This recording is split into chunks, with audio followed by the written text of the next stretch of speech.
Students, हमारे साथ सविकाश सिंगला है। सविकाश सिंगला, चेहरे से आपको लग रहा होगा बहुत जबरदस्त स्कोर है।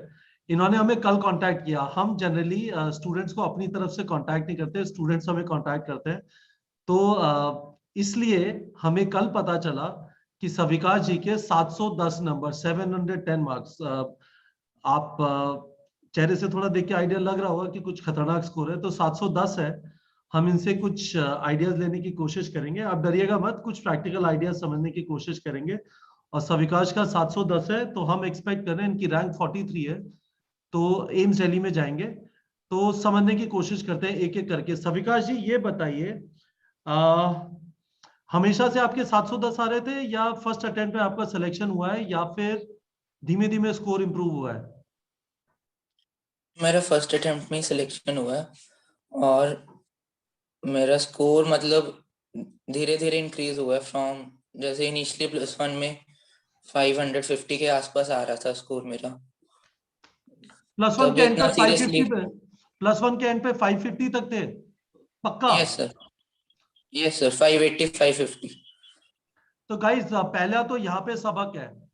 आप यदि 11th में शुरू में अच्छी तरह तैयारी नहीं कर पाए, ये जो भाई साहब 710 वाले बैठे हुए हैं, इनके प्लस वन के एंड पे 550 आ रहे थे, तो उम्मीद तो कायम है। अभी आपको गिव अप बिकॉज नहीं करना। हाँ। क्योंकि हमारे मैंने लोकल टीचर्स का सिलेबस ना कई बार मैच नहीं होता था टेस्ट सीरीज से, तो हम्म। उसके कारण प्रिपरेशन कम होती थी। जब प्रिपरेशन मतलब मॉडरेट होती थी तब 600 से एक दो बार ज्यादा भी आए हैं। बट जब सिलेबस नहीं कवर हुआ होता था तो टेस्ट फेल हो जाता था, तो उसके कारण मतलब दिक्कत आती थी, तो 550 में ही ठीक है। तो सविकाश की आवाज काफी बुलंद है, पर इनका थोड़ा गला बैठा हुआ है। तो चलिए आगे चलते हैं। तो सविकाश, ये बताइए, आपने हमारा अचीवर कोर्स ज्वाइन किया और खूब सारा क्वेश्चन प्रैक्टिस किया, ज्यादातर बायो का। ये क्या चक्कर है, ज्यादातर लोग फिजिक्स का क्वेश्चन प्रैक्टिस करते हैं, आपको बायो में तकलीफ थी क्या? Yes sir. सर मतलब मुझे एनसीईआरटी को मतलब पता तो था कि एनसीईआरटी से आता है पेपर, लेकिन एनसीईआरटी को याद करना मुश्किल लग रहा था। सारे कहते हैं अच्छा। एनसीईआरटी को कर लो, एनसीईआरटी कर लो, बट ये नहीं समझ आता कि एनसीईआरटी कैसे करें। मतलब सीधा मगअप नहीं होती थी कि करेक्ट, उसको पैरा करेक्ट, करेक्ट। देखकर याद हो गया। तो जब आपका जो क्वेश्चन बैंक था उसको जैसे उसी पैरा को अगर क्वेश्चन फॉर्म में करते तो ज्यादा अच्छे से मुझे याद रहता था। तो एक एक लाइन पे एक एक क्वेश्चन जैसे बनाया हुआ था, तो उससे काफी इजी हो गया। समझ गया। तो आप ये कह रहे हो कि इंटरेस्टिंग है कि एनसीईआरटी कर लो, एनसीईआरटी कर लो। एनसीईआरटी करे कैसे? तो आपको एनसीईआरटी बेस्ड क्वेश्चन इधर मिल गए, तो उससे हेल्प हो गई।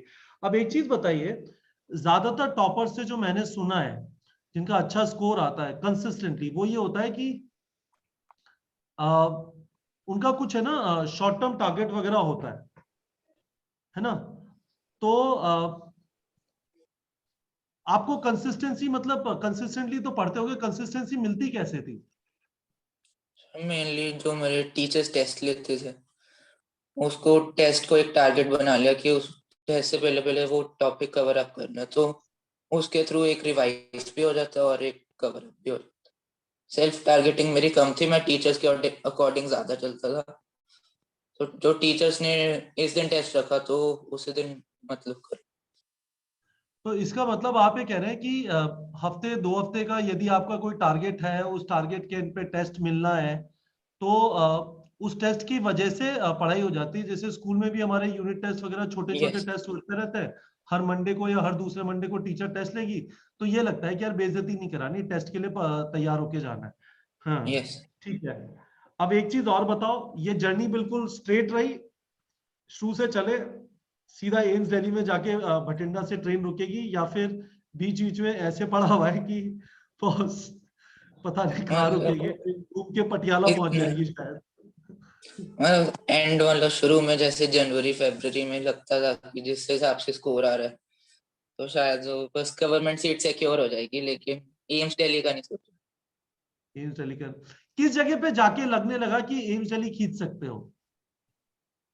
कभी नहीं लगा? सर इतना नहीं, मतलब मन तो करता था अगर कोई पूछे what is your dream college where you want to go, तो तब तो एम्स दिल्ली निकलता था। बट अंदर से जब स्कोर वगैरह या तैयारी करते थे तब इतना कॉन्फिडेंस नहीं आता था कि हाँ you can go to AIIMS Delhi. तो ऐसा तो नहीं था ना, आप ये बोलते थे कि मैं अपना सीना चीर के दिखा सकता हूँ, वहां पे एम्स दिल्ली लिखा हुआ है और वो सब चीजें, वो नहीं है। हाँ ठीक है। तो डिमोटिवेट होते थे, घर वालों से बात करते थे, किससे बात करते थे और कॉन्फिडेंस मिलता था, क्या होता था उन कॉन्वर्सेशंस के अंदर? मेनली मतलब जैसे पेरेंट्स के साथ, मतलब फ्री टाइम जब होता था तब उनके साथ बातें कर ली, या फिर वो कई बार मेरे साथ बैठ जाते थे जब मैं, मतलब कई बार टेस्ट में अगर कम नंबर भी आए हैं तो भी दे मतलब नेवर मतलब डीमोटिवेटेड कि तुझसे नहीं होएगा, बट टोल्ड मी क्या यू कैन इम्प्रूव, मतलब कमी तुझ में है लेकिन उसको अगर तू अच्छे से एफर्ट लगाएगा तो उसको भी कवर अप कर सकता। मेन एफर्ट में कमी है, रिजल्ट तो अपने आप आ जाएगा।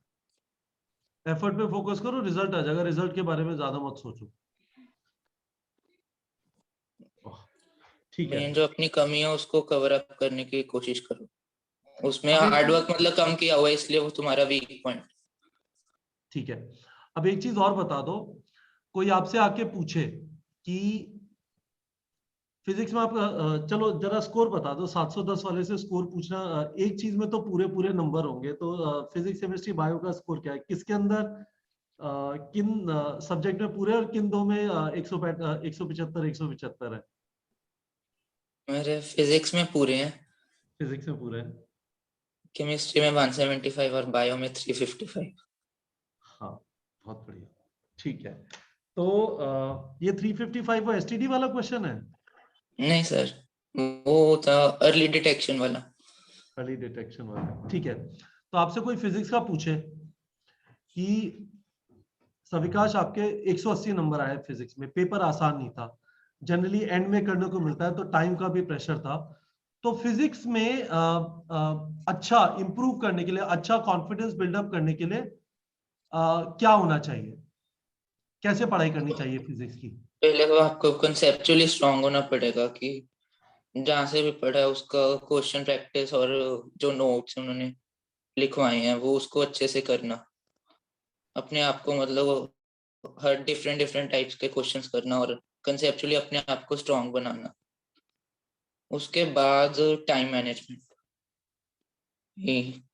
टाइम मैनेजमेंट काफी बड़ा रोल प्ले कर रही थी इस साल, वो टेस्ट के क्योंकि अंदर है, फिजिक्स करेक्ट। लेंथी हो गई थी तो धीरे धीरे अपना टाइम रिड्यूस करने की कोशिश करो, क्योंकि करेक्ट। आपको पेपर डे वाले दिन ये नहीं पता कि मुश्किल आ जाए या इजी आ जाए। अगर इजी आया तो आप आराम से कर पाओगे, लेकिन अगर मुश्किल आ गया तो टाइम मैनेजमेंट में काफी दिक्कत आ जाती है, तो उसके लिए करेक्ट, पहले से प्रिपेयर रहो। क्योंकि ज्यादातर बच्चे बायो केमिस्ट्री फिजिक्स करते हैं, एंड में पहुंचते पता चला चाल, यदि आपके पास 40 मिनट्स बचे हैं फिजिक्स के लिए, तो एक्चुअली फिजिक्स या टाइम मैनेजमेंट का एक बड़ा पार्ट ये भी है कि आपको बायो और केमिस्ट्री को भी है ना टाइम पे करना है, जिससे फिजिक्स के लिए यस टाइम बचे, है ना? Yes yes. तो मैं सविकाश ये बोल सकता हूँ कि आप जितने क्वेश्चन प्रैक्टिस करते हो उतना कॉन्फिडेंस बिल्डअप होता है फिजिक्स के अंदर। ये नहीं है कि मैंने थ्योरी पढ़ ली और काम हो गया, थ्योरी पढ़ने के बाद अप्लाई यस करोगे, धीमे धीमे समझ में आना चालू होगा कि अच्छा पूछा ये, अच्छा ये फॉर्मूला लगेगा, फॉर्मूले के ये अजम्पशंस हैं, इस तरह से मैं ये जो वेरिएबल पता नहीं है इसको पता लगाऊंगा, ऐसे क्या। तो किसी यस ने सर, दिमाग मतलब उससे और खुलता है क्वेश्चन प्रैक्टिस से, और एक कॉन्फिडेंस आता है कि मतलब मेन अगर पेपर में अगर कोई और क्वेश्चन भी आ जाए लेकिन मुझे मैंने इतने क्वेश्चंस किए हैं तो उनमें से ही उन जैसा ही होएगा, तो करेक्ट, उससे काफी कॉन्फिडेंस मिलता है कि इससे ज्यादा नहीं पूछ सकते, अगर मुझे मेन इतना कंसेप्चुअल बना हुआ है इस चैप्टर के प्रति, इतने मैंने क्वेश्चंस लगाए हैं तो इससे ज्यादा नहीं पूछ सकते, क्योंकि नीट की physics in comparison to other papers मतलब 1 मिनट में एक क्वेश्चन अगर देखें तो इतना डीप नहीं जाएंगे वो। इतना डीप नहीं जाएंगे। तो गाइज आपके सामने सविकाश सिंगला है। सविकाश ने मुझे कल ही कांटेक्ट किया, तो इस वजह से मैं ये इंटरव्यू जल्दी नहीं कर पाया, बट फैसिनेटिंग है। मतलब आप देखिए, दो तीन चीजें मैं समराइज कर देता हूँ।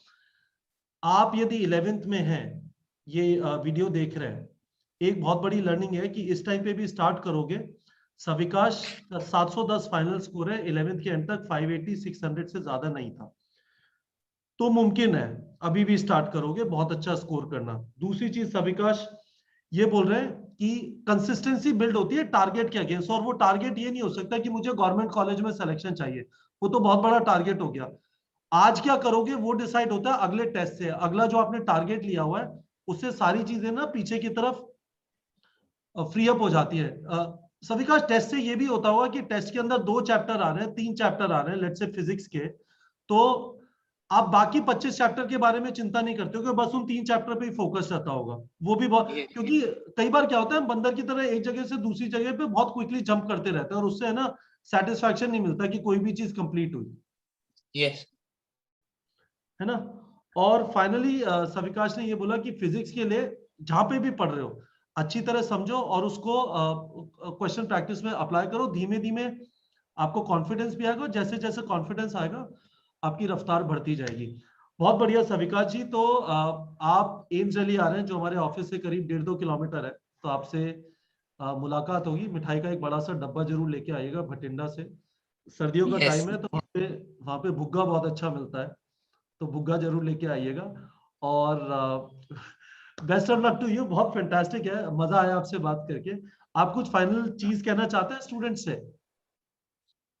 इन the end I will say मतलब be regular with your studies and be concise, कि मतलब स्टिक टू एनसीईआरटी, मतलब बहुत ज्यादा इधर उधर मत जाओ क्योंकि पेपर एनसीईआरटी बेस्ड ही ज्यादा आ रहा है।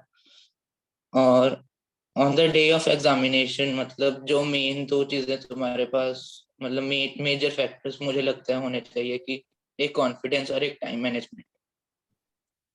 ये तो 2 प्रैक्टिस चीजें काफी डिसाइडिंग फैक्टर हो जाती हैं पेपर वाले दिन, करेक्ट, कॉन्फिडेंस और टाइम मैनेजमेंट। कॉन्फिडेंस और time management on the day of the exam, और उससे पहले थोड़ा कंसिस्टेंटली और कंसाइज। और कंसाइज ये इसलिए बोल रहे हैं कि कंसाइज नहीं पढ़ोगे, if you fall in love with some chapter तो आपका सिलेबस खत्म नहीं होगा, मतलब आपको आगे बढ़े जाना है ना। ये ज्यादा डीप नहीं जाना है। ज्यादा डीप नहीं जाना। चलिए Savikash, very nice talking to you. और हमारा भुग्गा मत भूलिएगा, है ना, पंजाब से सर्दी का टाइम है, भुग्गा जरूर लेके आइएगा। Yes sir.